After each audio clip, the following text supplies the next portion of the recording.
Hey guys, welcome back to a brand new video. Today we are going to talk about the Canon 90D, how to use the camera for beginners from start to finish, all of the features and everything, how to use this camera. So let's delve in and I'm going to teach you how to use this camera. So the first thing that I want to show you is all the outboard features before going internal.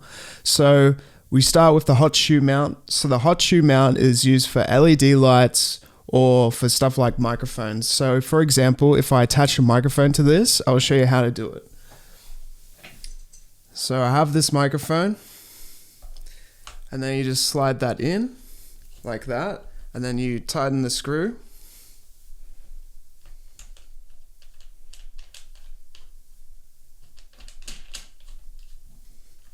Like that, and now that microphone is attached to the camera, so that's what that is for.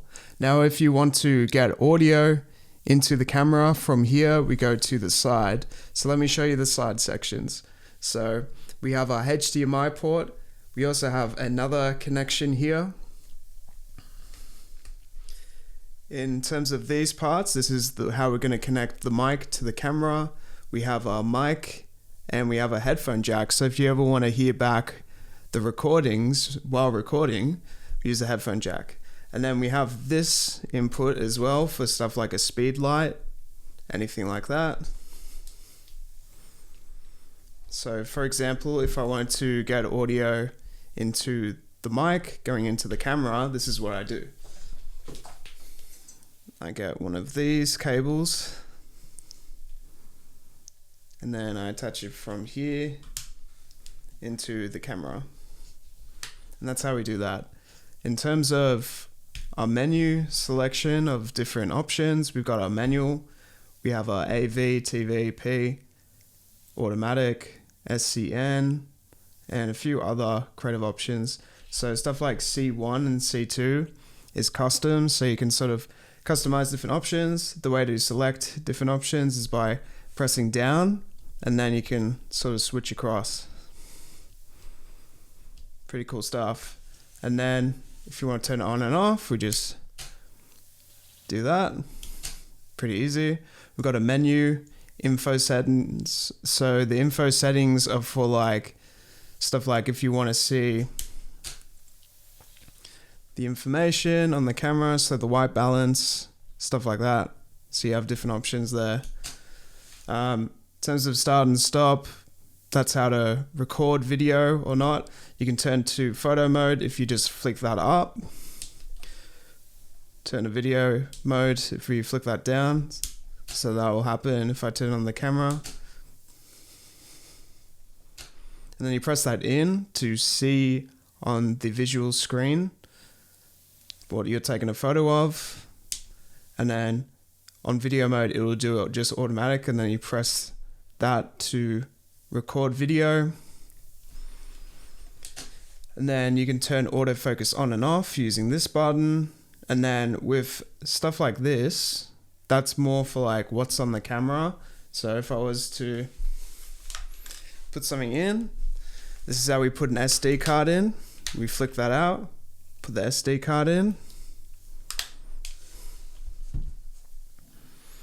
If I was to go this button to play back, let's say that, if we go like that, gives us a whole bunch of options in terms of zooming in and out, stuff like that. And this button is very important too. We either use this button to take photos, or we can use it to go back to the main menu too. Stuff like that. In terms of that button, it's just to chuck things in the trash, just in case you don't want anything that you've taken a photo of, you just want to get rid of it. If you want to lock, you can lock it in, meaning that you can't edit, take away any photos, stuff like that. These are menu settings, so stuff like that is used for focus. You can also touch the screen to change the autofocus, and that's also to take a photo. So we've then got this Q button, This Q button has a whole bunch of settings with the camera. So it's mainly just affecting the settings in the main menu when you get to photo and video mode. So you could change stuff like autofocus modes. You got spot, AF, zone. I just usually do tracking. And then for one shot, servo autofocus. These sort of options are important. So basically you got your shooting mode. So if you want to do a single shot, if you want to do high speed continuous, that's what that's for. So taking a lot of photos all at once, if you press this down, that's what that'll do. Low speed continuous, sort of the same thing. It's also touchscreen, just in case you don't know that. We've got self timer. So if you want to take a selfie, you could do a self timer of 10 seconds, 2 seconds, or just a self timer of your own choosing there. So I usually just put it on high speed continuous. Then you got different metering modes here. And then you got your quality of the images. So you could do raw, different raw settings. I usually just have it on raw, automatic, but that's raw and JPEG, so I might just keep it on that actually. And then apart from here, we've got the back menu, so it goes back to the main menu. And I'll show you some other things. The auto white balance, so different white balances for when you're taking videos, stuff like that. Picture style, so you could have automatic, standard, portrait, all sorts. I usually just put it on automatic. And then you could have a lighting optimizer, but I usually just have it off. But for example, just keep it off, have some creative filters. And then if you want more options, you just go into our menu and then you get all these options. So you can select more image options, stuff like that. And then I just use this, but I can also use this to go along as well. Mainly just use the touchscreen. Then stuff like the image ratio, you can have 1:1 if you really need to. Stuff like that. You could have exposure compensation, so stuff like if you need it to be a bit brighter or not. That's what that is for.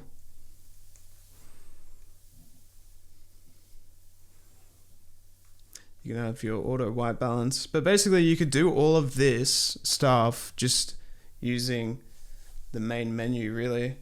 Just when you go to this, you can do all the same stuff there.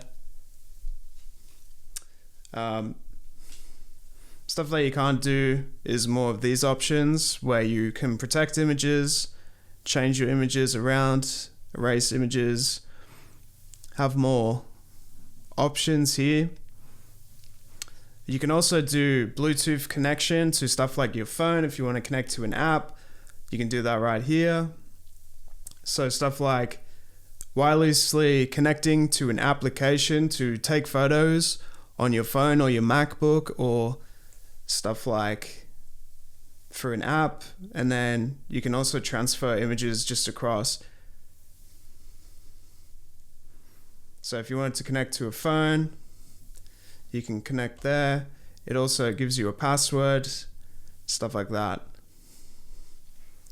It's pretty useful. You can also create folders. You can also format the cards. That's reformatting, so that means you lose all your data. You can do auto power off, but I've put on disable because I rather just not have it automatically turn off. I rather just have that option where I want to do it myself. You can also have different settings. I use PAL because we're in Australia. You can also turn off the beep, which is quite useful actually, because that means that you won't have sounds coming out the camera if you want it to be a bit more silent. You can affect the headphone volume here, stuff like that as well. Now, if you turn on video mode, you're going to have a few other options as well. So if we go back to the menu, the main thing that's going to change is just mainly these options. So you can change the movie record quality. So if you go in here, you can have 50 frames per second in 1080p, 4K 25 frames per second, stuff like that. So if you want to shoot like slow motion, you could have it 25 frames per second, or 4K at 25 frames per second. You could have it at a high frame rate if you want.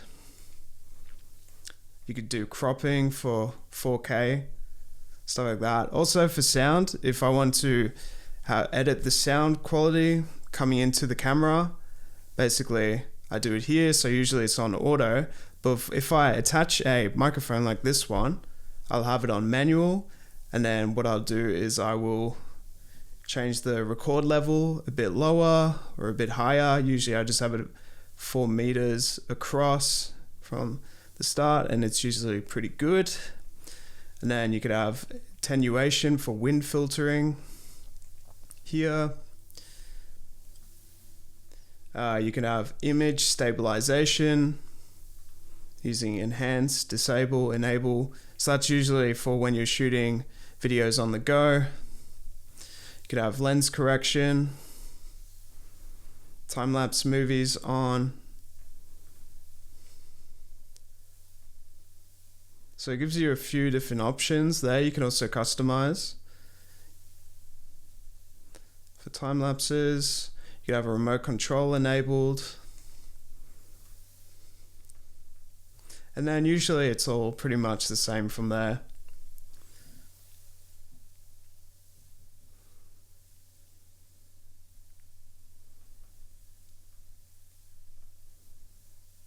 Fantastic. So let's say I want to shoot something, just press this button and now it's recording, and I can see the volume level here, and I can also affect the exposure, the auto white balance, and the ISO, as well as the frame stop, the f-stop, sorry. So if I want to change these settings, it's all pretty much touchscreen. So you can change it here. Usually I do 50 frames per second or 60. It's pretty good. Everything is touchscreen. You can affect the f-stop, how much light's going in the camera, how much you want to focus on. It's pretty good. And then you could do your auto exposure here. And then if you want to change the ISO, usually I just put on auto. Yeah, stuff like that. And then you can see the auto white balance right there, so you can read different meters. It's pretty great. And it has all the stuff there on the side. And I've changed the white. You can change the focus by just clicking on the screen on where you want to focus on. Yeah. Pretty amazing. And let's say like you want to change the lens, so I recommend just turning the camera off, and then you just press this button in, and then you turn the camera, take it out, and then if you want to put the lens back in, what I recommend doing is finding that the white dot and then matching it with this white dot, and that's how you do that.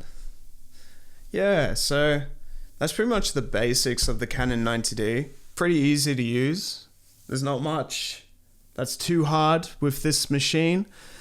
Pretty basic stuff. So if you enjoyed this tutorial, if you want more tutorials to do with the Canon 90D, feel free to message me, ask any questions you like, and have yourself a beautiful day. Don't forget to like and subscribe.